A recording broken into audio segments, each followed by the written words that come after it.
What makes the case of Jennifer Pan unique among others in the true crime genre is the overabundance of raw footage freely available in the public domain. There is over 11 hours of material that not only recounts her entire life in meticulous detail, but gives us considerable insight into her psychopathological state.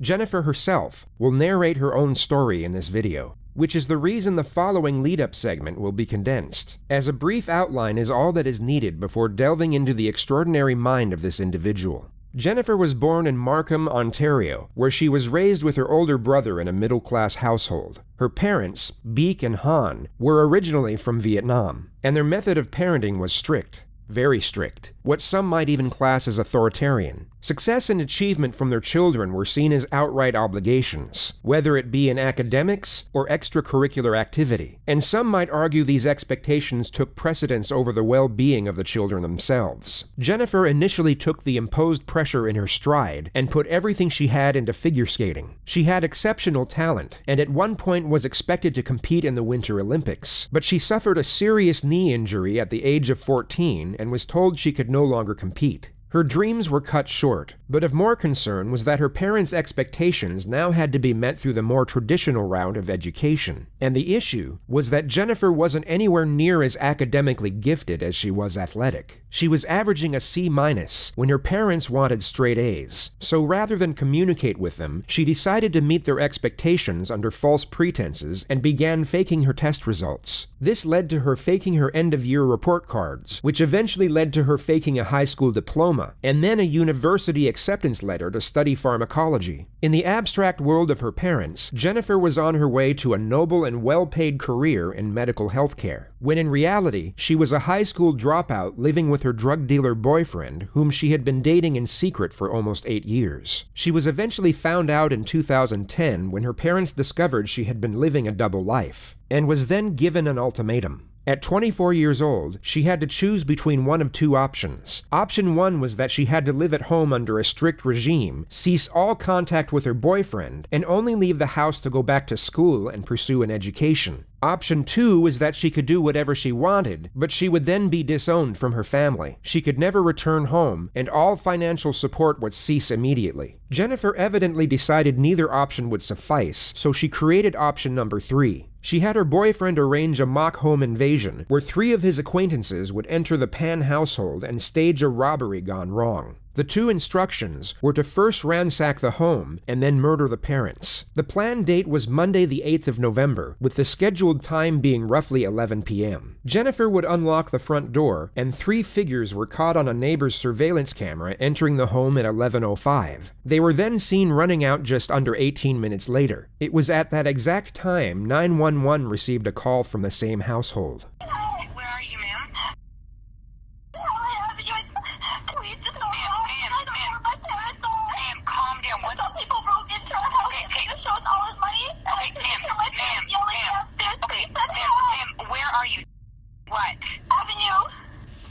Avenue Road. Yes. Can you spell the street name for me, please? Dad? Ma'am. Hello? Hello? Yes? Ma'am, I need to know your address. Avenue Road, can you please spell it? In Helen Avenue, my dad just went outside screaming. Ma'am, can you spell the street address for me, please? H-E-L-E-N. Someone broke in and I heard shots like pops. I don't know what's happening. I'm tied upstairs. Beek Pan was shot twice, once in the neck and once in the head. She was killed immediately. The father, Han, was also shot twice, once in the shoulder and once in the face. He astonishingly survived and was put into an induced coma once he arrived at the hospital. Jennifer was taken to the same hospital as a precaution, but was soon cleared of injury. She sat by her father's bedside for roughly 3 hours before she was taken to the Markham police station to give a statement as a witness. I want to go through a form with you. It may seem kind of, why you're doing this, but this is it's like you're swearing to tell the truth about what you're going to talk to me about, and it's also going to explain to you the penalties for not telling the truth. I don't expect you to help me, but for a homicide investigation, anyone who's very close to the investigation, we do this with. Okay? So this isn't suspecting that you're not going to tell the truth. This is more of a feature that you understand the importance of telling the complete truth. Jennifer is not a suspect at this moment. She is only giving a voluntary statement under oath. She has not read her right to silence, but instead informed of her rights as a witness. She is basically told that fabricating evidence with the intent to mislead is an offense. After reading the notification off paper, the detective gives Jennifer a more human explanation of the instruction. What I've just explained to you is you're here voluntarily to help us, that you don't have to talk to us if you don't want to, but the importance of talking to us, and if you're talking to us, the importance of telling the truth. And if you don't tell the truth, there's criminal consequences for not telling the truth. That's all that stuff had to deal with. Okay? The investigator then leaves to get the Commissioner of Oaths, which is for the purpose of swearing in the witness, but he first brings in a box of Kleenex. This is universally recognized as getting startled, yet the official term in neurophysiology is the startle reflex via auditory stimulus. Hyperarousal from a traumatic event can often exaggerate this response in a manner similar to how Jennifer reacted to the sound of the door. Hello, my name is Andrew Laspiro. I'm a Commissioner of Oaths with York Regional Police. I'm here so you can give a truthful statement, either by solemn affirmation or swearing on the Bible. Which do you prefer? Swearing on the Bible. Okay, just put your hand on the Bible. Do you, Jennifer Pan, swear that the evidence you shall give on this investigation shall be the truth, the whole truth, and nothing but the truth, so help you God? I do. Once Jennifer is sworn in, the lead investigator returns to collect the statement. Now I want you to sort of take yourself back to earlier on today, yesterday, meaning the 8th of November, and tell me about your day. Okay, start at any point in time, wherever you feel comfortable, and then we're gonna move forward. Okay. Yesterday, probably around 9 o'clock in the morning, 9:30. My mother. She woke me up and she told me that she was going to visit my grandfather. Throughout the day, Jennifer explains that she practiced piano, studied piano history, talked on the phone with her friends, and had dinner with her parents. Her mother left for line dancing at 8 p.m. and returned home at about 9:30, at which time Jennifer was alone in her room watching TV, ready to go to sleep. And then suddenly I just heard my mom calling for my dad to come down. And that's when I lowered the volume on my TV, and I could hear the voices weren't any voices I was very familiar with. And so I was scared and I couldn't move. I just sat in my room for a while. And then I thought I heard them all leave the top floor, and I peered out of my bedroom door. And a guy was there, and he came at me and had string in his hands and tied my arms back and said, "I have a gun behind your back. Do what I say. If you do what I say, then no one will get hurt. Where is the money? Show me where your money is." My mom kept trying to get up, and they kept telling her, "Sit down." And so I didn't want her to get hurt, so I told her, "Mom, sit down." They were trying to find her wallet, but her English isn't good, so she kept saying purse. They kept pushing her down onto the chair. Okay. Take your time. Take your time. All this is very important, so take your time. Jennifer's nonverbal communication up to this point has made sense, and the reflection of her mother's last moments seems to push her over the edge. It could be assumed the detective still considers Jennifer a victim at this moment, but in the next moment, he will start becoming suspicious. They kept all the lights off on the main floor. The only time there was light was when they opened the fridge door to see if they could find where my mom's purse was. Take yourself back to a moment in your life when you have been overwhelmingly upset about something, and at the same time were trying to explain to someone why you were upset. You wouldn't quietly and reservedly convey the events. You would likely blurt them out in a forceful and disordered manner. Your sole focus would be on processing your thoughts and conveying them into speech. The emotional turbulence of severe hysteria and grief makes it very difficult to convey thought into actual dialogue, and the simple wording of a sentence becomes very challenging. Jennifer seems to find her words easily and executes her sentences perfectly. One of the gentlemen asked my father if he had money in his wallet and where his wallet was. So they took me, because I was next to the stairwell, they took me up the stairs to show them where my father's wallet was, but I didn't know. They had turned the room upside down. I didn't know where his pants were at that time.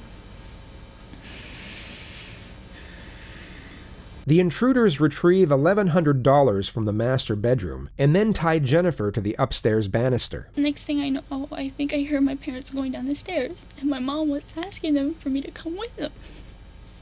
They wouldn't let me come with them. And after they said, the last things I heard them say was, "You lied to us. You lied to us." And then I heard 2 pops. My mom screamed. I yelled out for her. And a couple more pops.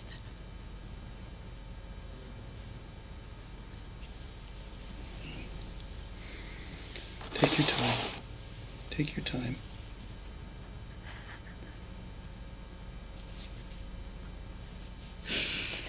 And I think I heard my mom say or moan or something, and then they did one more before they left, and then one of the guys said, "We have to go now, it's been too long."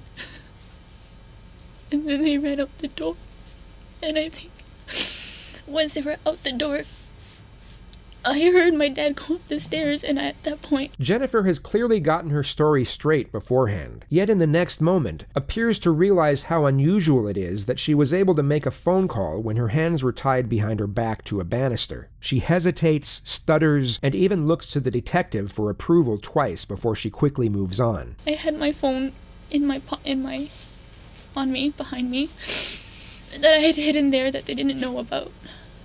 So I had my phone on me, behind me, that I had hidden there that they didn't know about. So when I thought that they had heard them all leave and my dad ran up the stairs, I whipped up the phone and I called 911. But I still hadn't heard anything from my mom, and all I could hear was my dad running on the street, just moaning and making sounds. The detective then breaks the event down into components and has Jennifer go through each moment in more detail. The first of which is the appearance of the intruders. Jennifer now describes the one who appeared to be in charge. The only thing I can remember was he had dreadlocks. He had dreadlocks. So can you describe his race to me? He was black. Was his head covered? Was his face covered? Do you remember anything about that? Just that his dreadlocks were kind of flopping all over the place. I couldn't really see his face, and they kept the lights dark as much as possible. Did he have a gun? Yes. Did you see the gun?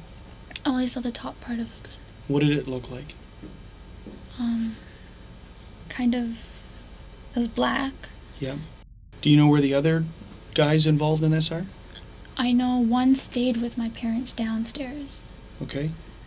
The other one, I'm not, at that point in time, I was more focused on him, he was seeing me and he was coming after me. So you're saying there's 3 for sure? Yes. That's all, you saw a total of 3 at one time, you saw 3 people Yes. together? Yes, when I went downstairs, I Okay. saw 3 shadows. She details the appearances of the other 2 assailants, whom she asserts were also black males. The detective then brings her back to the one in charge. Now the first guy who spoke to you, did he have any accent? Was None it that clear? I could make out. Was it clear English? English. Unbroken? Unbroken. No accent? From the terms he used, I didn't get to pick up an accent, no. He used So- short phrases. He sounded Canadian. I would say, yes, he was born here. He was born here.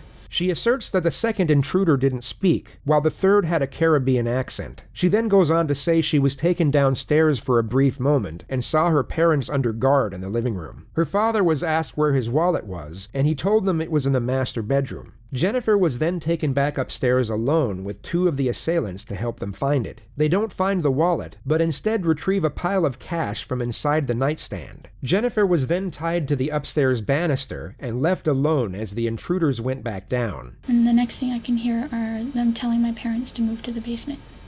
Okay. And I'm asking them, why, where are you going? And my mom's yelling to me, I want my daughter. Why can't my daughter come too? I want my daughter. Jennifer then hears one of the intruders yell, "You lied to us." Who do you hear yelling, "You lied to us," or to that extent? Number 3. Number 3. I'm assuming it's to my father, because he was the one asking for the wallet. Now you hear this commotion downstairs. You said you heard 2 pops. And you heard who scream? My mom. Your mom. And what was she screaming? Do you remember? I couldn't make it out. It No? was kind of like a cry yell, so it was just... Okay.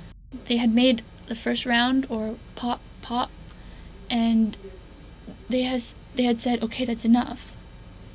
Let's go. Who said that? Whose voice is that? Number 1. Okay. And then I heard one more after that. And they were like, that's enough. Let's go. Okay. And again, that's number 1. Yes. So what do you hear next? After you hear the scrambling, they're gone.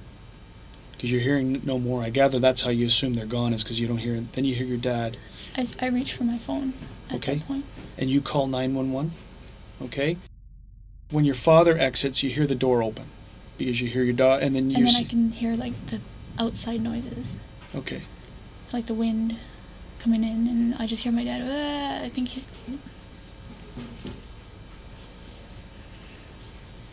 You think that he's sustained some kind of injury because he's not, you can't understand what he's saying. Okay. What about, can you hear your mom? Okay. Where does your dad go? Do you know where, you never see your dad again until when we're at the hospital. I think that's what you said, right? I saw him when he was on the gurney. Is there any reason to suspect, or anything that's happened in the recent weeks leading up, that would have you guys be a target of some type of incident like this? We live a straightforward, kind of almost routine life. Whenever Jennifer smiles, it takes her a couple seconds to realize she's not exhibiting the correct behavior, and she then snaps back into her solemn stare. What, in your opinion, would cause people to target your house to think that there was a large quantity of money? I'm not sure. Now, you say your mom drives a Lexus. It could be because of the aesthetics, yes. What about your dad? He drives a Mercedes and he loves that baby. Is that right? The questions end here, and the detective leaves the room for half an hour to double-check if he needs any more information. After 15 minutes of Jennifer waiting alone, we're gifted with another performance of the startle reflex, only this time it's slightly less convincing.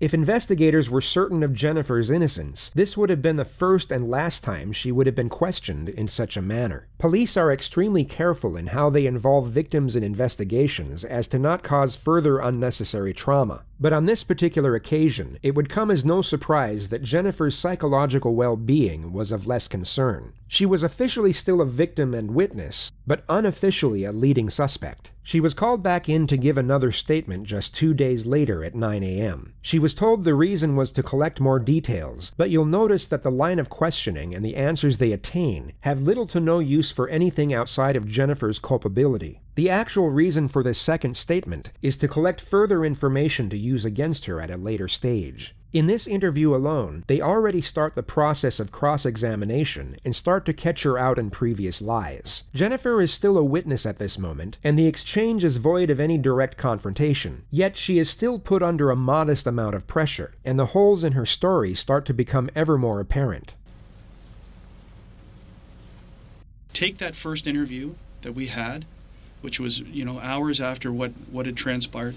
Put it aside. It's almost like we've never spoken before, okay? So we're starting afresh. We're starting from new. That way you're not going to say, I think I already told him that. Don't worry about what you've already told me. Do you, Jennifer Penn, swear or declare that the evidence that you give in this investigation shall be the truth, the whole truth, and nothing but the truth, so help you God? Yes. We're going to see if we've learned or if you've remembered anything else. And there's some questions with respect to that statement that I'm going to ask you about. Okay, but I'm going to let you start again, and let's move forward from any time in that day where you want to start. If it's the time you woke up or if it's the time that your first interaction, it's your choice. Okay, I'm very nervous, and why are you nervous? Tell me about why you're nervous. Because I don't want to say the wrong things. Because that day was a lot. You're right. And I've been scattered, and so bits and pieces are here and some pieces aren't here, and I'm just... So I want you to sit back in your chair, okay? Just sit back in your chair, take a deep breath, okay? Close your eyes, just follow my line, just sit back in the chair for a second, sit back, relax as the best you can, close your eyes, and just breathe for a minute, okay?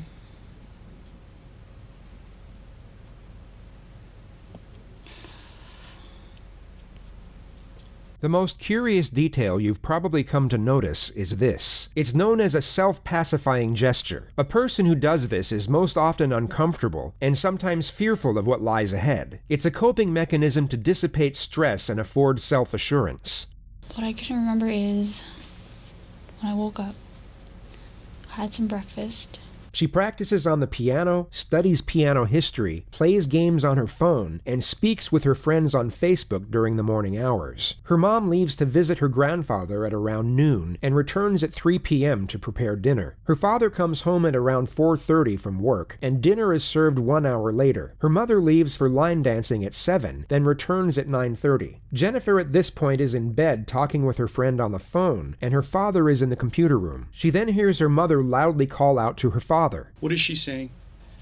She's calling him by his name and to come down. Okay, so give us verbatim, what do you hear her saying? In Vietnamese, she's like, Hanoi, xuống đây. She's clearly aware that she has to appear mournful over the subject matter, and sensibly draws out this emotion at the correct moments. Yet what's fascinating is how she's unable to maintain this emotion when inquired over the same elements. In this very moment, she appears completely grief-stricken, but when the investigator inquires further, this supposed grief rapidly dissipates. It's extremely difficult to convincingly act out an emotion while evaluating a question. It requires two completely different parts of the brain, which is why most people can only do one of these things at a time. This is exactly what you see in the next moment, and continuously throughout this interview. And what does that translate to? That's my father's name, Han. Come down here. Does she say anything else associated with that? I can't hear clearly because, like, I was on the phone and the TV was on, Sure. but that's what I heard. Is she yelling? Or is it normal? It's a loud, she's not yelling, but it's a loud tone. Okay. She then hangs up the phone with her friend once she hears the commotion. As I'm hanging up the phone with him, I hear footsteps going up the stairs. Okay. But they're heavier footsteps than what is to be expected from my parents. Okay. Jennifer hears unfamiliar voices, so she opens her door to investigate. She has spoken for 2 minutes up to this point without being interrupted, and once again manages to build up her emotion to correlate with a supposedly terrifying event. Yet as soon as the detective interjects with a question, we once again see this emotion dissipate. I peered out, and there was a person in what would have been my brother's room. And where's your brother's room located? Just a little bit down I could see from my doorway to his doorway, just Okay. a little bit down the hall. Okay. The first intruder then robs Jennifer at gunpoint before taking her to the ground floor, where she then sees her parents sitting next to each other. From where I was standing, my father was sitting on the right, and my mother was sitting on the left. Sitting where? On our couch. Sitting on the couch. Are they looking out towards you? No, their backs are towards me. Okay. And you're now on the ground level? Are you on the floor?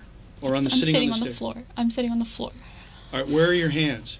They had tied my hands, So let's as go. I said. Let's go back up to the stairs. Remember, we said Her emotional display in seeing her parents in distress gradually faded after each interjection, but you'll now see it completely cease altogether once she realizes that she made her first mistake. Everything she had said up to this point correlated with her initial statement, but she had just forgot to mention that she was first tied up before being taken downstairs, and only brought it up when reminded by the detective. take the other statement and whatever we've said before. No, I said it earlier. She didn't say she was tied up earlier. She completely forgot to mention it and seems to be trying to convince the detective otherwise. It's a moment of slight panic, which becomes far more pronounced when you compare it to her supposed grief-stricken recollection 5 seconds earlier. The detective doesn't challenge this, as it can be used against her at a much later stage, and the main objective at this point is to collect as much conflicting information as possible. Okay, then we must let's get back to that area. I think you might have touched on it. We went back into the description. So where do you get your hands tied, and where does the string come from?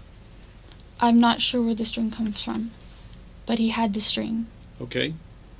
And after I gave him my money, that's when he tied my hands. She is then taken downstairs where she sees her mother being interrogated by the second assailant over the whereabouts of the cash. According to her first statement, the second assailant never said a word the entire time. He had pushed her back onto the couch, and she Who kept... pushed her? Number 2. Okay. He was pushing her back onto the couch. And she kept saying, "Where's my purse? Where's my purse?" And the guy kept telling her to sit down, and I didn't want my mom to get hurt.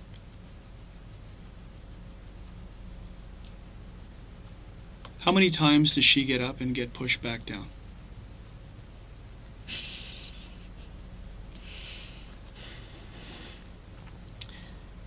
I'd say she got up twice. Has number 2 uttered a word at this point in time? I can't remember hearing him. Okay. So we're just correcting what you said earlier, because you said earlier that it was number 2 who was asking where the purse is, what the purse is, and now you've said now it's number 1 guy who would initially... I'm sorry, it's just... No. It's all a purpose. The purpose here is clarifying what you're saying. So number 1 I is... just don't want to... Number 1 is the one who's doing the talking about the purse. Number 3 is focused on your dad's wallet. Okay. Jennifer continues to make contradictions and is forced to correct herself multiple times after she notices the puzzled gaze from the detective. He inquires over the appearance of assailant number 2, who is wearing a hoodie according to the first statement. Do you get a good look at number 2 now of what he's wearing? All I could tell was he had a vest, and his face was like a long oval face. He had a vest? No, hoodie. Okay. Dark hoodie. Okay. Did you see them recover anything inside your mom and dad's room? I did not see anything, no. Are you sure? Because when we spoke the last time, there was some mention of some other money that went missing.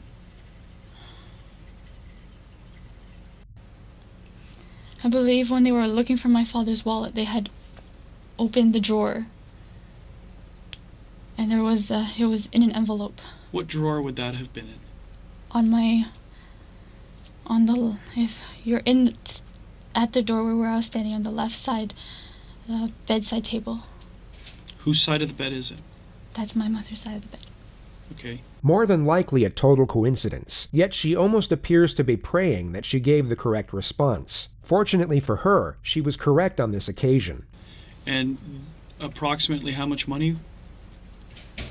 I'm not sure how much she took out for our trip, but I can only estimate about a few $100s. Few hundred, because at the time, the last time you told me, you were pretty adamant about $1,100. So I'm curious to know how you came up with that number.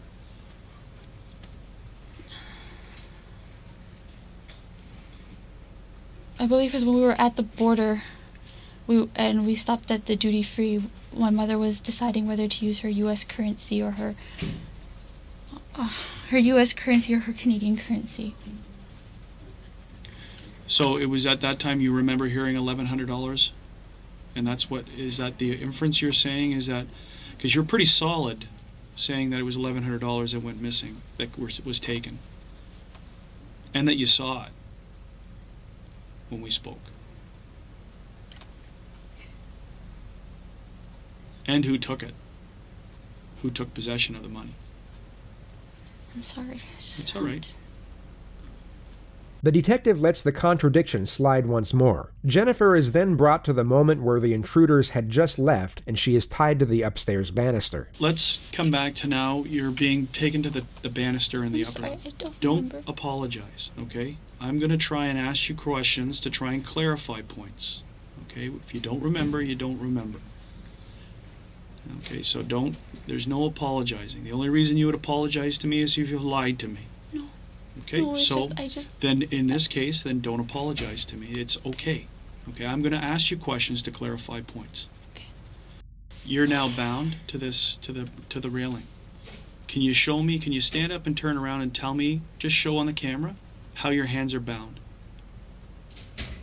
And how you are against the railing. You don't have to sit down. I just need to see how you were. just tell you. The only reason that I'm trying to, I need to do this is that I'm also going to ask you is that so take this back to, take it out of a traumatizing event, which it is, and put yourself into a more clinical position, because I want to see how you could physically get your phone out of your waistband. We're obviously going to need to know that. It's very important. So traumatize away, now put yourself into just a state of, I need to mechanically show how I can get access to my phone. Okay, because that's obviously very relevant. We know you made the phone call, but questions are going to obviously raise is that if my hands are bound and I'm against the railing, how do I talk to a 911 operator? Okay, so clinically, this is now a clinical demonstration. Just stand up, focus in on how you did it.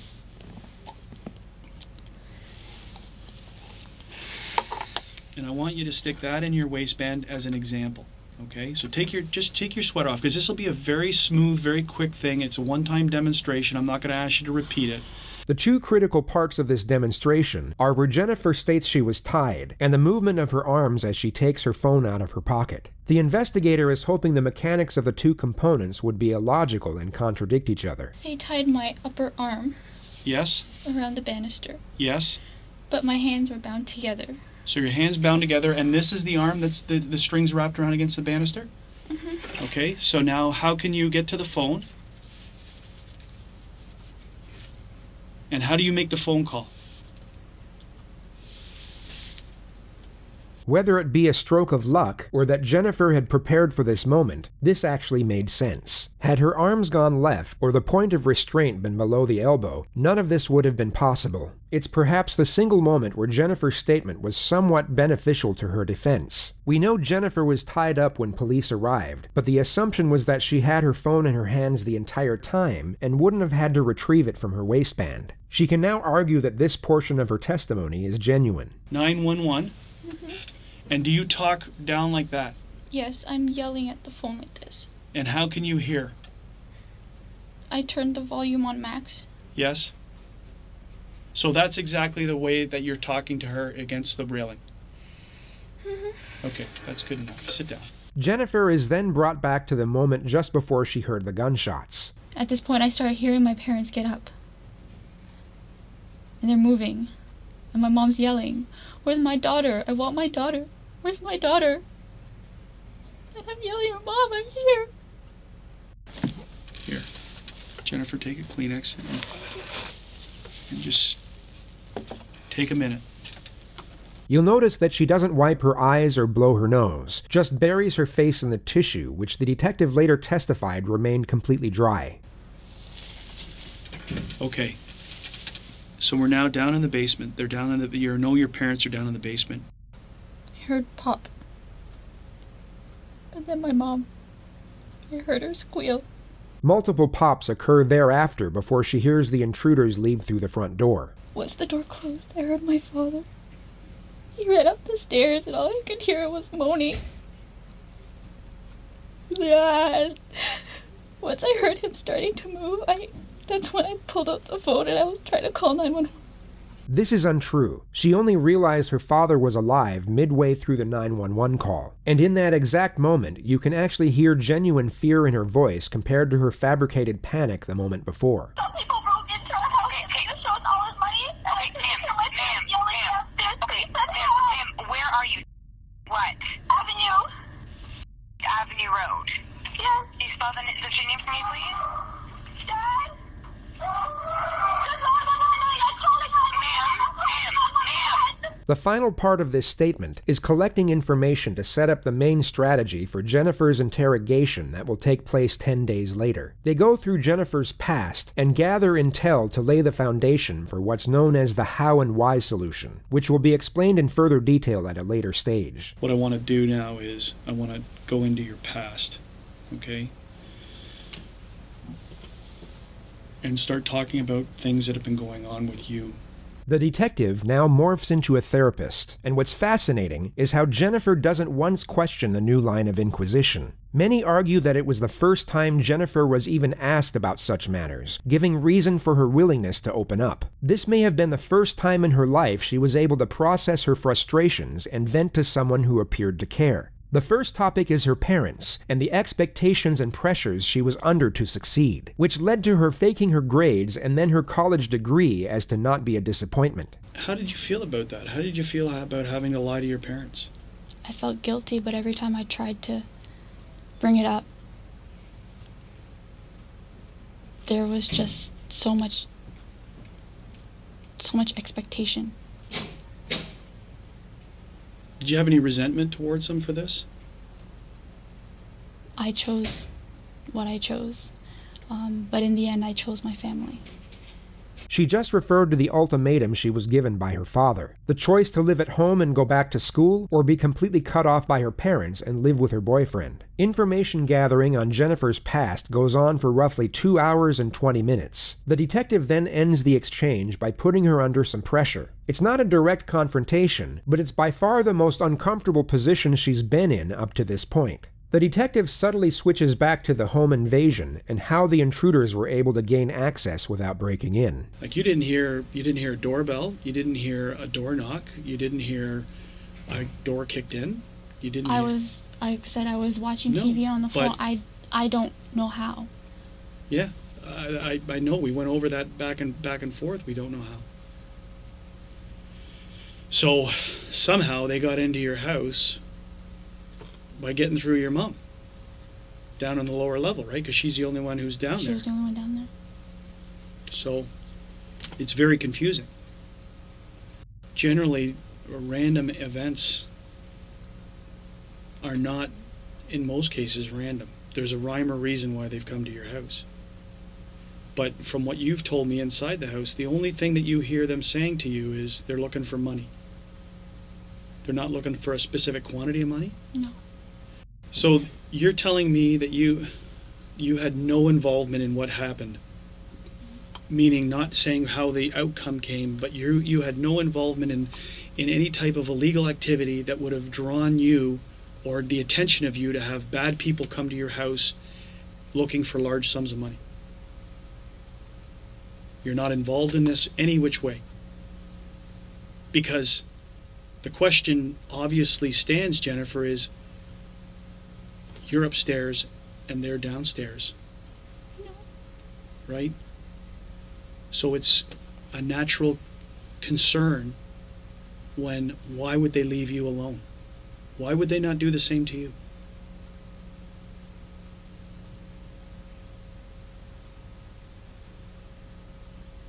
You can't answer that question? The only thing I can say is he said I cooperated. But I asked him to take me. The number one guy said you cooperated. Okay. Who's to say this whole thing isn't a lie? That what you're telling me is a lie? Because if you are lying, it's the most cold-blooded thing that I've ever faced in my life.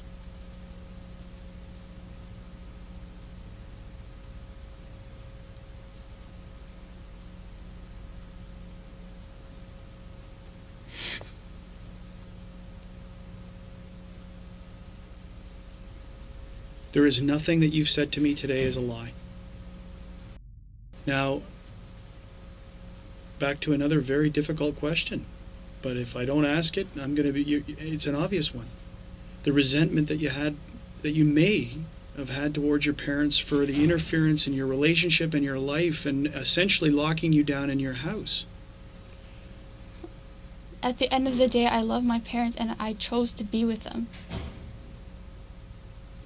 And if I wanted to, I could have just left, but I didn't. I wanted to stay with them and take care of them. So this wasn't some evil plot that you thought up to... Oh my God, no.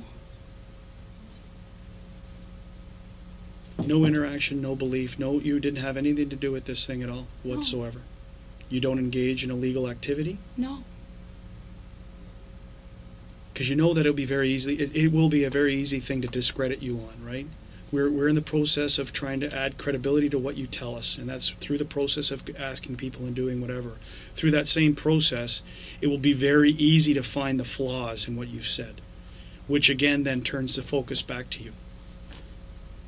Okay? It's a natural progress. It's a natural thing that investigators do. We eliminate people, or we draw our attention to them. It's a natural thing. It's not brain surgery. Okay? The detective leaves the room for 20 minutes to allow Jennifer to stew in her own thoughts before they end the statement. He comes back to add one last bit of psychological pressure that he carefully disguises as reassurance. Jennifer will leave terrified, but still believe the police are on her side. Okay, we're done, essentially. How are you feeling? Sorry, you really scared me. Did I? What did I scare you about? Sit down and take a load off. Tell me how you're feeling. And how I scared you. I don't want you walking away from here thinking I'm evil. I want you to walking around from here thinking that this guy is helping investigate my mom's murder and he's going to turn over every stone possible to make sure that we catch the people who do that. That's what I want you feeling. So I don't want you walking away from here thinking that I scared you or I'm a bad man. Sometimes we have to ask very, very difficult questions, but it's my job. Okay? You're our only link. You're it. Until your dad regains his back and being able to be spoken to, right now you're our only link to this case. Her father had bullet fragments lodged in his face that doctors couldn't remove, and a shattered neck bone. At the time of this interview, the consensus was that if he did regain consciousness, he would be useless as a witness due to irreversible brain damage. So we may rely on you heavily until we can speak to your father. Okay? So don't be afraid. If you've told the truth, the last thing you should be afraid of is anything. If you've told the truth and you've been truthful through this whole process, then you're helping. You're doing your part. Okay? And don't be afraid of me. I'm just afraid because, I know everything is just all pointing negatively right now, and I don't understand why. I feel that, the way you're speaking to me, it's kind of like, I know you said that you had to say those things, but it's here, and I've already said it to the special victims yesterday, but there's ideas in my head. Yeah. And I'm afraid to say it out loud. But ideas about speculation of what happened, how it happened. Unfortunately, at times some of us have to point the finger, seem like we're pointing the finger, and it really is just to provoke you to see what you're going to do, how you're going to respond. Okay? So it's only a question, and it's been answered, and if you've been truthful, okay, you have nothing to fear. Absolutely nothing. Okay? Police kept Jennifer under close observation from this point forward. A surveillance detail was assigned to track her every movement, and she was even monitored at her mother's funeral 3 days later. According to reports, she was emotionless the majority of the time, only showing what appeared to be feigned grief at certain moments. She never shed a single tear, and kept her eyes to the floor or completely shut for the entirety of the service. Jennifer's father had in fact awoken from his induced coma the day prior, and miraculously seemed to remember everything from the night of the incident. He would give an official statement in secret on November 16th, and multiple parts of his story contradicted what Jennifer had told police. The most significant significant detail was that she was never tied up, but instead walking around freely and talking with the intruders as if they were friends. He actually spoke with Jennifer over the phone, but was informed by investigators to act amnesic and not to confront her, only to ask her if she thought her ex-boyfriend was behind it. She stated that she was almost certain he wasn't. The only issue with Hahn's statement was that he had suffered minor brain damage from the gunshot, which could be used by a defense team to refute his testimony in court, or even get it thrown out altogether. Furthermore, it was essentially his word against Jennifer's, and their turbulent relationship would also work greatly in the defense's favor. York Regional Police knew they needed a confession for the best possible chance at securing a conviction, so they assigned their most experienced investigator to conduct Jennifer's interrogation. She was called back into the Markham Police Station on the 22nd of November at 2:30 p.m., a week and a half after the incident took place. So just for the record, it is the 22nd of November 2010. We're at the 5 District Station in the town of Markham. My computer right now says 2:39 in the afternoon. Okay. Just for the record, my name is Detective William Gates. You can just call me Bill here today. And what do you like to be called? Jen. Jen? Yep. What do you prefer, Jen or Jennifer? Doesn't know. Either are? Okay. So Jen, you're aware that the audio tape and everything's on. It's the same as last time. Okay. You've been here on 2 other occasions, I understand. On the 9th of November, and I believe again on the 11th of November. Is that correct? Okay. And do you know why we're here today? Just to discuss stuff. Yeah, regarding what? The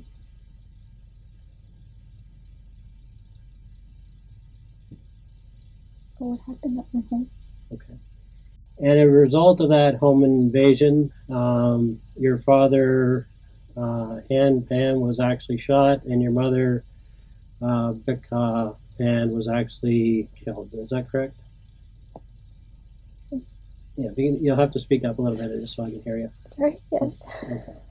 What's unique about this interrogator is how he immediately adopts a no-nonsense approach, yet manages to build rapport and remain sympathetic at the same time. You'll see that he has far less patience compared to the previous investigator, yet seems to create a stronger connection with the suspect. It's a hard thing to explain, but easily observed, as you'll soon find out. So that's what we're going to discuss here today. Jennifer this time around has read her rights to silence rather than her rights as a witness. If she knew anything about the law in Canada, she would be wise to the fact that she is now a suspect. Fortunately for the investigator, she remains completely naive to the situation throughout the opening phase of the interrogation, making her far more susceptible to the strategy he is about to employ. Okay, just hold on a second. Okay, we're having technical difficulties here. Okay, so that's why they interrupted me. What we're going to do is, if you don't mind holding tight there, I'm just going to move my equipment to the other room. Okay, and then I'll come over and we'll move over there next door. Okay? I'm just not comfortable being on my own. Okay, I'm going to be right here though.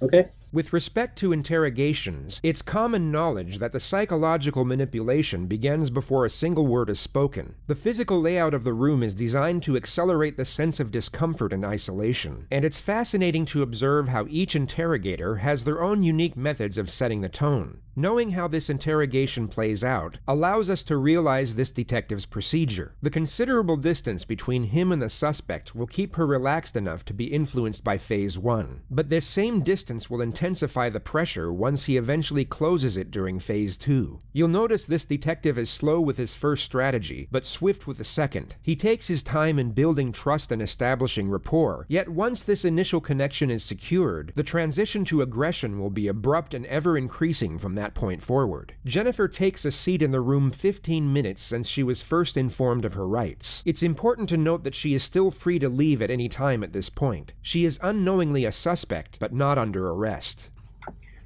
So just for the record, this room is being videotaped and audio taped, just like the other one, okay?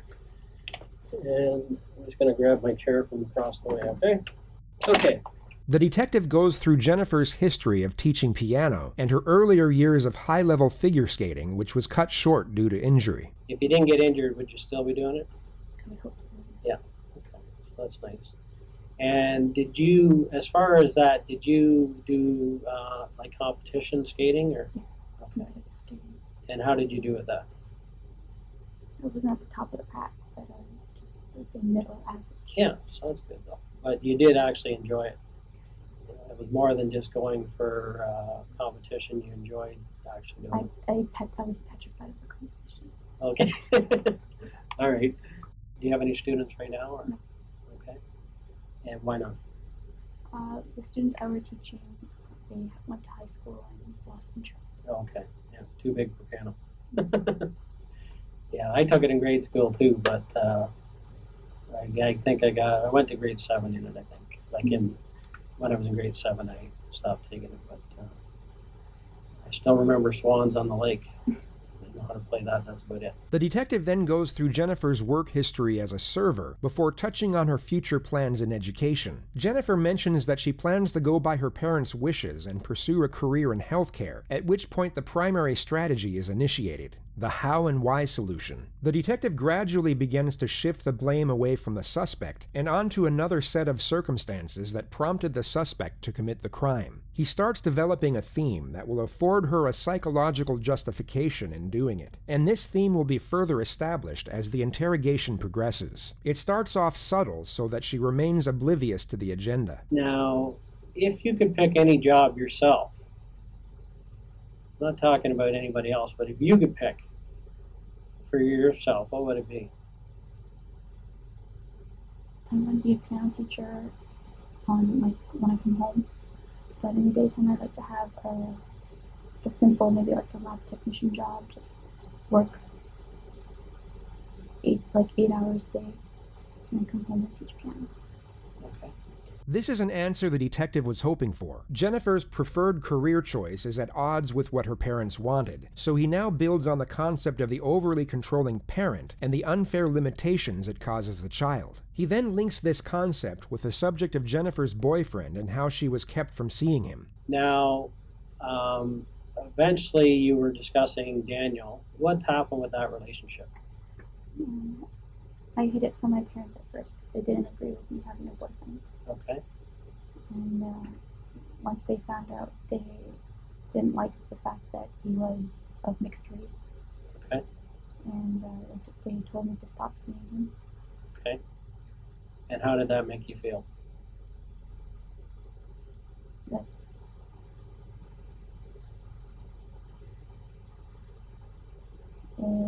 he was the person who just filled an empty void for me. So it felt that a part of me was missing. When you broke up, you felt the part was missing? Is that what you're saying? When they first told me to stop seeing him, stop talking to him, I felt like a part of me was missing, and I fell into a little bit of depression. Okay. How did they find out? One day when my mother came to pick me up, she saw me with him. He had dropped me off. Okay. Dropped you off. At Pacific Mall, and my mother was coming to pick me up from Pacific Mall. Okay. And somehow they saw each other, I guess? Oh, my mother saw me hugging, kissing goodbye. Okay. That gave it away. What happened next then? I tried to bring him home. My mother at first was like, bring him home, let us meet him. And when I brought him home, they automatically didn't like him for some reason. Okay. And that's when they told me to stop seeing him. Okay. So you were told to stop seeing him. So what happened then? At first, I stopped for a while. But like I said, I just felt really empty, and I felt just depression, and Okay. I started talking to him again. Jennifer then goes on to explain in further detail how she carried on the relationship in secret and how it became more and more of a struggle hiding it from her parents. Now, how has Daniel taken it when your parents said that you couldn't see him anymore? How did he take it? He was hurt. Yeah. And how did you feel? Also hurt. Also hurt. Okay. She then goes on to explain that she was living with Daniel at his parents' house for 2 years, while her own parents thought she was studying at a university. And his parents were, I guess, more liberal than your parents. His parents, they loved me. Yeah, okay. And they recognized that you loved each other. Jennifer recounts how she bought a fake diploma for $500 to show her parents, and the many other avenues she went down to keep the lie going. She eventually gets to the day she was found out. How did you end up back home, I guess?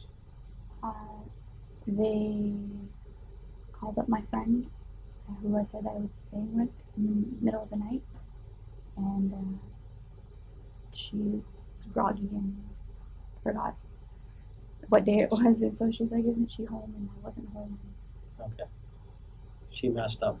I don't blame her, but... No. Okay. Jennifer then goes on to explain the ultimatum she was given and the restrictive measures that were put in place so that she wouldn't be able to see her boyfriend. So how has that felt, being under those guidelines for the last 18 months? It was okay. It wasn't the best feeling in the world because, I just felt a little trapped. Okay. But it's what I chose to be with my family. Okay. And so you made a choice between what? Living out on my own with Daniel and staying home with my parents. Did you feel you really had a choice or not? There was no choice because family always comes first. Okay. And where do you get that from? Where do you get that belief? Okay. So family's number one? Yes. The detective then brings up Jennifer's earlier assertion of being depressed and then affiliates it with the restrictive measures she was living under. Did you ever feel that they expected too much of you? How so? Comparisons to other people. Okay. So who would they compare you to? Like classmates, clubmates, cousins. Okay. And so some of them have been successful recently? Okay. And what did they say to you? Wish you could have been that person. Okay. So that's pretty hard, right? Hard to take for you? What I've heard all my life. So nothing. Okay. Did you ever feel like, I know you're smart and they believe you're very smart, but did you ever feel you weren't as smart as what they thought that you were? Yes. Okay, I get that feeling, that it's pretty tough to live up to their expectations. Okay, like your dad ultimately would like to see you be like a doctor. Those were pretty high standards for anybody. Not everybody can be a doctor. Okay, but they may have acted like you could have done it no problem. Their expectations were so high that few people would be able to reach that expectation. I'm not just talking about you, I'm talking about anybody. And it started at a young age. The detective further explores the stresses of living with overly strict parents, and Jennifer explains in further details the way she would cope, which for the most part was lying about her grades and living a double life with her boyfriend. How did it feel having to lie to them all those years? It's really hard. Really hard. Like I wanted to tell them, but it just they always looked down and disappointment. Okay. And I'm sure there were days when you actually planned that this is the day I'm going to tell them, and then you just couldn't spit it out. The opening strategy of the how and why solution has now been executed. A connection has been attained, and the desired narrative established. The next phase of the interrogation is about to commence, which is first set up by a two-step strategy. Step 1 is to induce fatigue. Step 2 is to induce fear. Now, when's the last time you spoke to your dad? This morning, just to see if my brother had made it into school with me. Okay. And what have you and your father discussed about this case? He just asked me if Daniel was behind it. Okay. And I told him I don't know 100%, but I don't think he did. Okay. Why would he ask that? Because he believes that we still talk and that he would go to any length to be with me. Okay. And what do you think about that? I know that he's moved on, so I don't think he would go to these lengths to be with me when he's already moved on. Okay. The detective has Jennifer go through the entire incident once more, but unlike the first investigator, offers no reassurance nor consolation. Jennifer starts fake crying again, yet this time is given no tissues to wipe away her non-existent tears. Now, do you think there's any reason why they tied you up and didn't tie your parents up?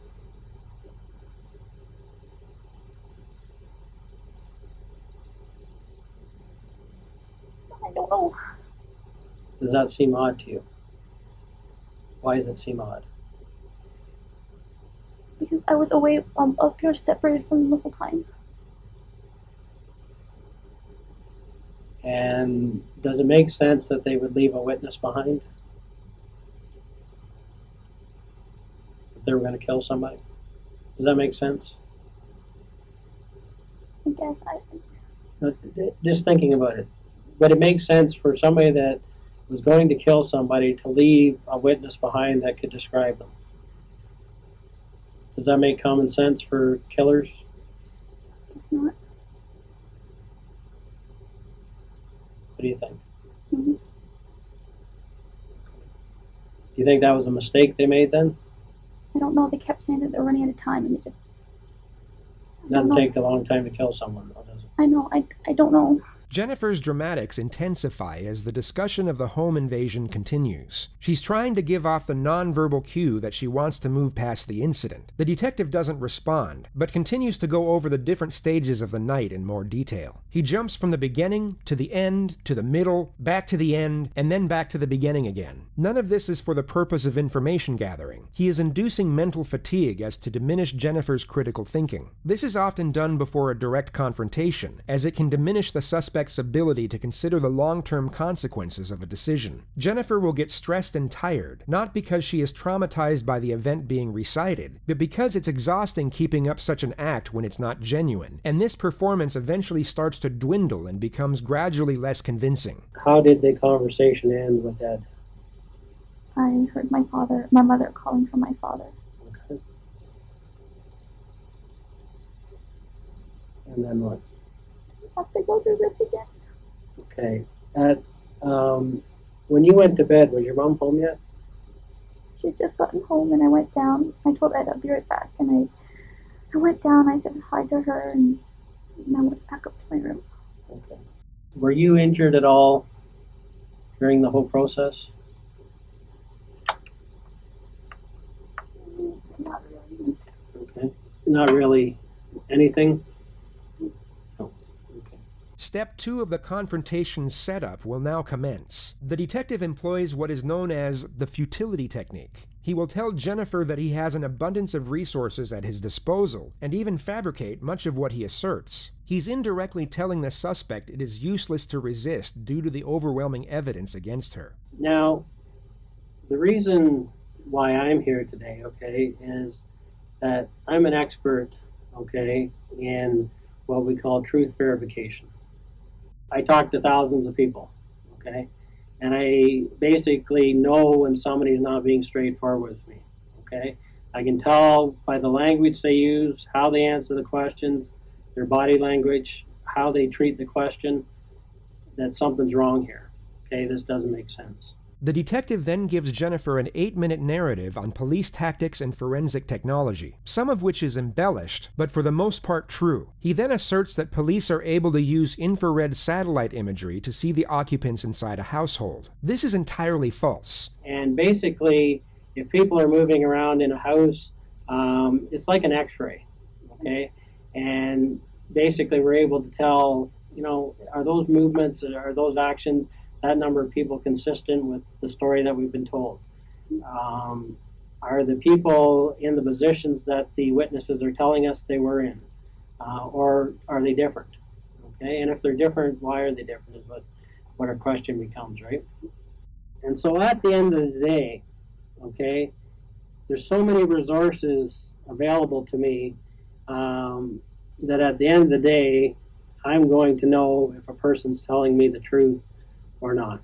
The detective is now about to initiate the confrontation, but first brings the entire setup full circle by re-establishing the notions of reasoning and rationale. The suspect is fatigued and scared, but still needs to feel the detective is on her side. Now, I can tell you that nothing surprises me in this job, okay? I am well aware that anybody on this earth is capable of making a mistake, okay? I don't care who they are. I don't care if they're a priest. I don't care if they're a school teacher. I don't care what the situation is. Given a certain set of circumstances, everyone has the capability, Jennifer, of making a mistake, doing the wrong thing, okay? The key, though, when I talk to people is when they made a mistake, okay, that's one thing, right? The key is to not keep making the same mistake and to get that information out and get it off their chest, okay? You understand what I'm saying? So at the end of the day, from this case, and I can tell you I've spent literally a week on this case, going over information after information, accessing all the sources, speaking to every other expert on the case. And at this point, Jennifer, I know that you've not been truthful with the police, okay? You've not told us everything that you know, purposely.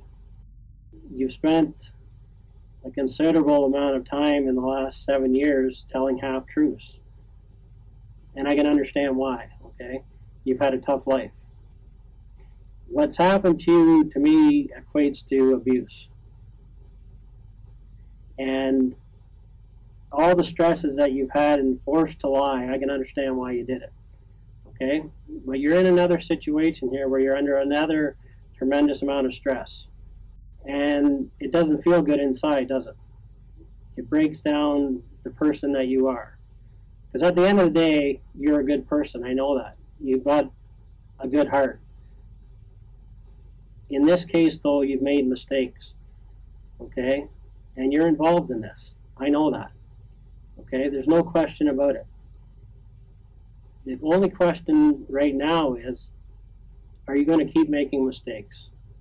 Are you going to go on the route that you've gone on over the years and try to pretend that things happen that never happened? Okay, are you going to not face reality here? We know that you're involved. We've done our homework, okay? We have to resolve that now, here today. I need to know from you what really happened. And I know why this has happened. You have spent your whole life trying to live up to expectations that you can't meet, okay? And that stress the hell out of you. You're a 24-year-old woman being treated like a 15-year-old, okay? You've never done anything that terrible in your life, but you're being treated like you have. You're not being treated like the adult that you are. Yes, you made some mistakes, big deal. You're not the first person that has gone out and not told their parents that they're dating a guy, because in your culture they don't accept it. I understand that. I've talked to people in here that have kept that secret for their whole life from their parents. Okay, so that's not abnormal, but that puts a lot of stress on you, right? That's not easy for you, is it? No. Now, what we need to get down to here today, Jen, is what really happened. You need to tell me what went on, because you know who was in that house that night. You do, Jen. There's no question about that, okay? While remaining empathetic and understanding, the detective still needs to keep Jennifer's confidence low. He watches for denials and stops them immediately. Letting the suspect deny her guilt will only increase confidence and morale. This needs to be stripped away as much as possible, as early as possible. There's no question about it, okay? The focus is kept from the magnitude of the crime and concentrated on the justifications of why someone would commit it. Yes, their intentions might have been good, but they're not realistic. They're not, Dan, were they? Jen? Their expectations weren't realistic, were they? You couldn't live up to them, could you?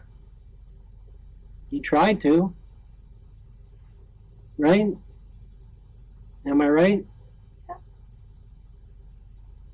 And finally you had to bite back, right?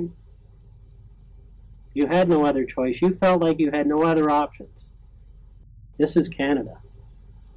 We're in the 21st century here. You cannot take everything out of a person. You can have expectations for your kids, but you can't expect them to do everything the way you want it. It doesn't feel good to have secrets, does it? No. You have to let me know what happened here, okay? Okay, but you were involved, right? That's the part we need, okay? We need to hear that from you because we know you were. The detective appears to be getting nowhere, so he now lowers the gauge of admission. A confession to a lesser offense is far easier to attain, but once it is attained, can be used to build on the more damnatory elements of the case. You'll also notice that he uses broad terms that infer guilt, yet don't directly accuse Jennifer of murder. You knew before that night that this was going to happen. I'm going to make that easy on you. That's a true statement, right? You knew before that night that they were coming. Right?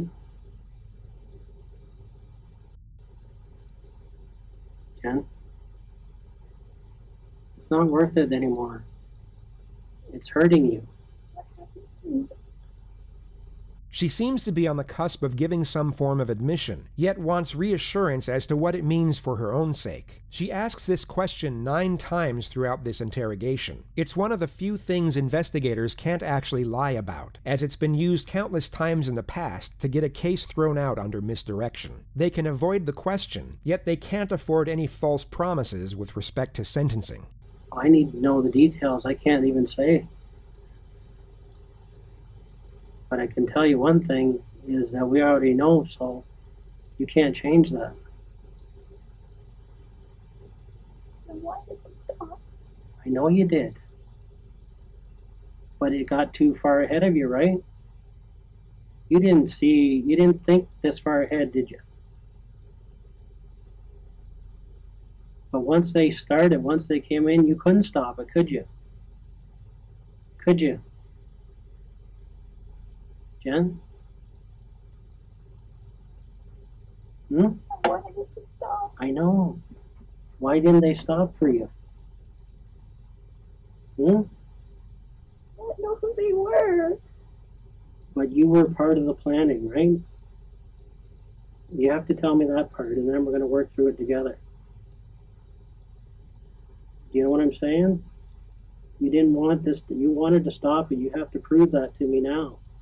Because at the end of the day, we have to stop this from happening to someone else. Right?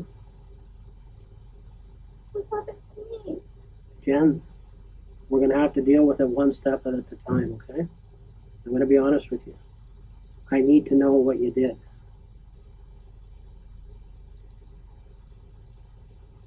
And then you and I are going to work through this together. Because the most important part of this whole thing is that we do the right thing for your mom. Right? I am her voice right now. I'm working for your mom. That's my job. And I have to get to the bottom of this for your mom. Appealing to compassion isn't necessarily uncommon when the crime is first-degree murder, yet it can send a mixed message when a justification for the crime was a focus point early on. The detective takes his chance with it, which at first appears to work. Jennifer initially responds in a poignant manner, but you'll soon come to notice that her empathy, alongside her concern, is solely focused on herself. But we got to start. But what happened to me? Well, I don't know at this point. Okay, because I don't know what you're going to tell me other than that you were involved, but I need to hear it. What this all was a last-ditch effort to live your own life, to be your own person, to make your own decisions. Look at all your friends. Look at all the people around you. Does anyone else have a curfew for 9 o'clock at 24 years of age? You had no choice here, Jen, I know that. And anybody else in your situation would have done the exact same thing. The only thing different is I would say that they'd have done it a lot earlier. They would have looked for a way out. When did you first start planning this?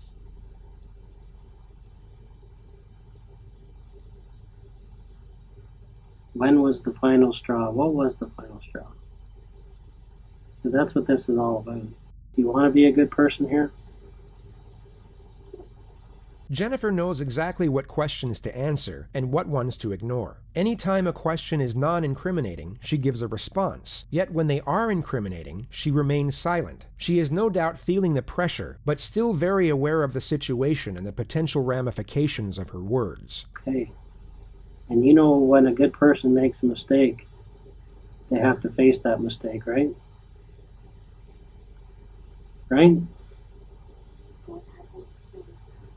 What do you think should happen? I don't know. You're going to prove to people that you know what the right thing to do is. That's what is going to happen. That's what your mom wants right now. She's watching us here.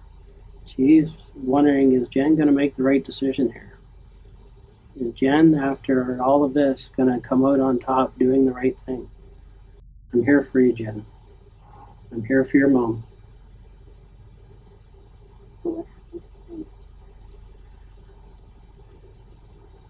Well, you have to tell, it's one of those situations, you know what, we know that what you did, okay?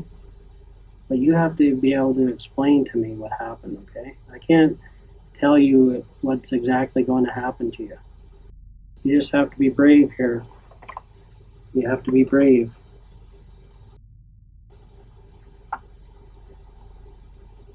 "3 hours, 20 minutes, and 26 seconds. The exact amount of time it took for Jennifer to display genuine emotion. The investigator would later testify this was the first moment the suspect was being authentic. He allows her to fixate on whatever thought brought this on, and remains completely silent for just under 2 minutes.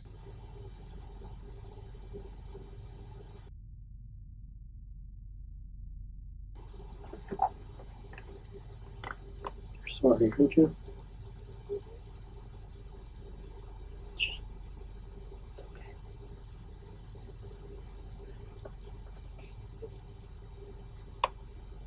They were supposed to take you? What?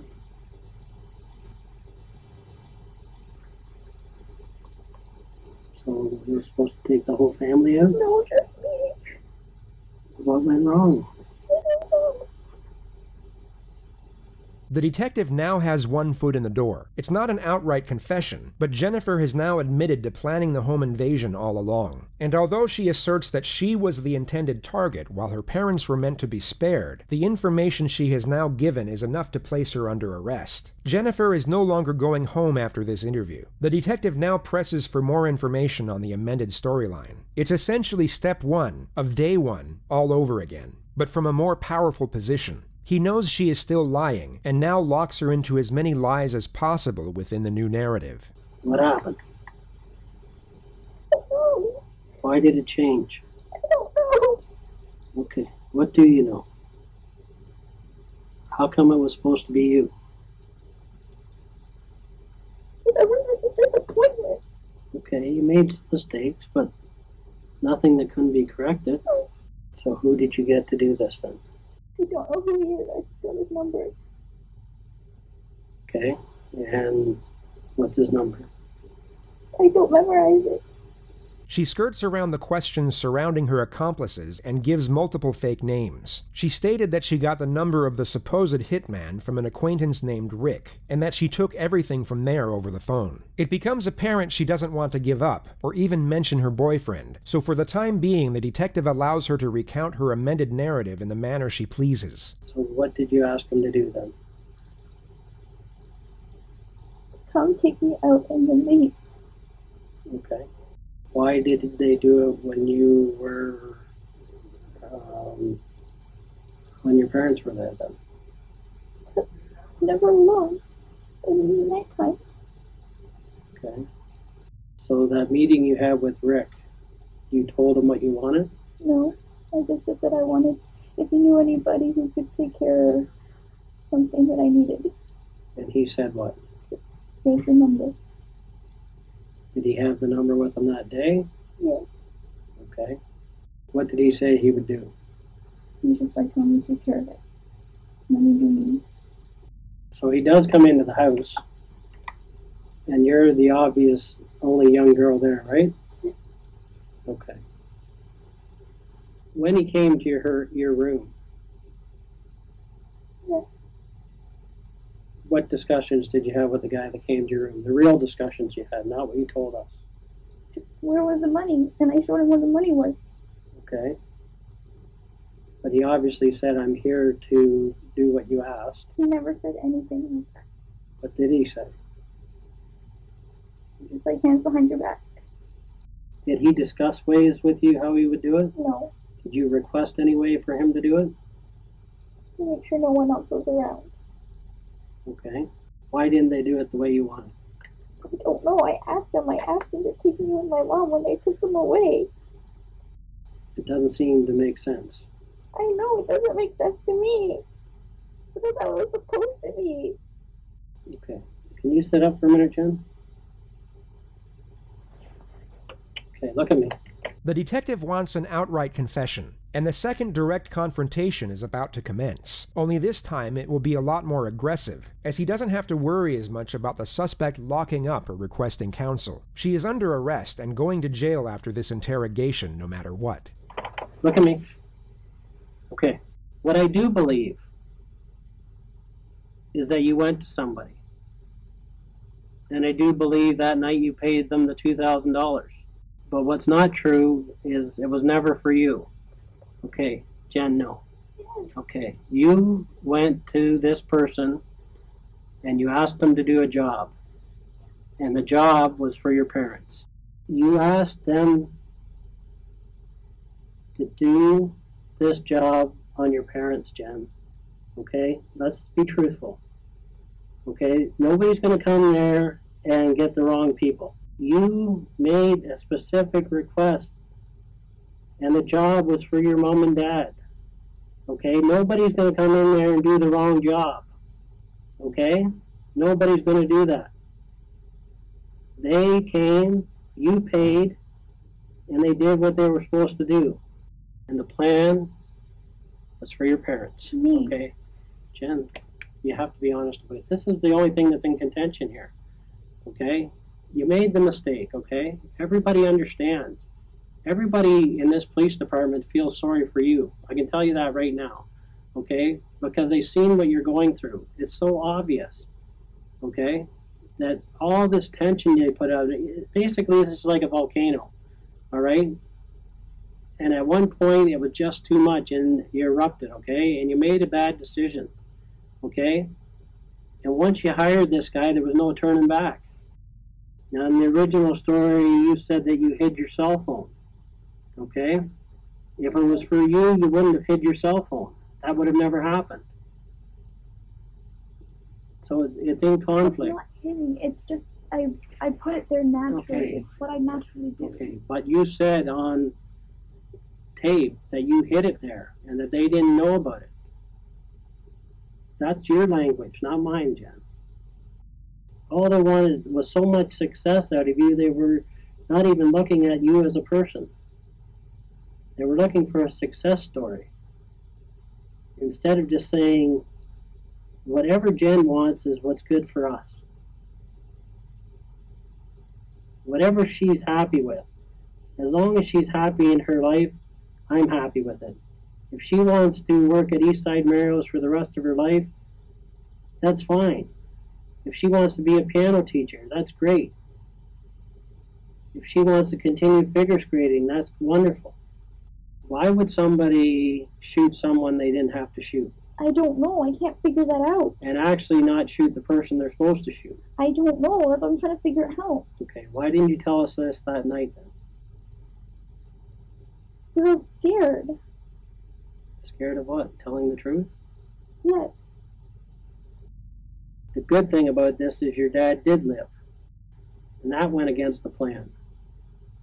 If you could make this decision over, you would change it. Okay? You would change it. Right? Of course. Because I knew who was going to get hurt. Of course Okay. I wouldn't. Jen, you knew who was going to get hurt. That's the whole issue here. Okay, that's the whole issue here. You gave them the plan for your parents, right? That's all I need to hear. No.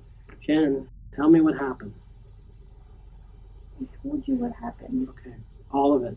You did. Okay. All you have to do is tell me right now that, Bill, yes, I made a mistake. Bill, yes, I made a mistake. This plan was for my parents.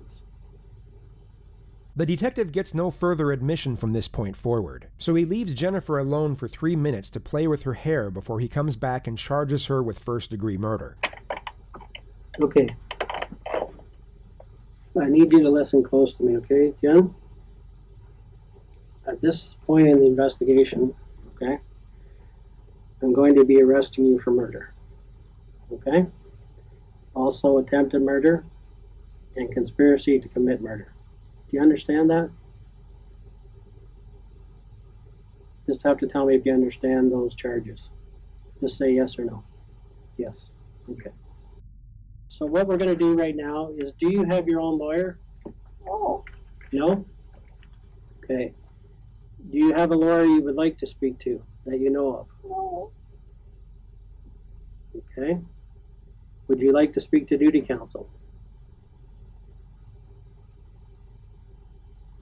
I just want to talk to someone who can help me understand. Okay, so who would that be? I don't know. So do you have a lawyer? You said that you were on my side. And I was, Okay, I am on your side, Jen. What would you like to do? I don't have any idea what to do. Do you want me to call duty counsel for you? Okay. Okay.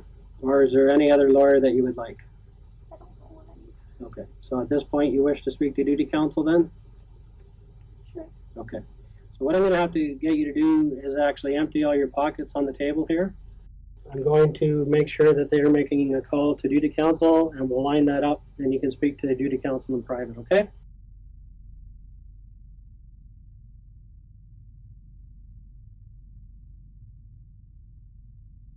We've made a call to duty counsel, and we're just waiting for them to call back, okay? Need a drink of water or anything? What's that? I do have to go ahead and speak to these officers, but I'll come back and speak to you, okay? But we got to take care of the lawyers, okay? That's the priority right now, okay?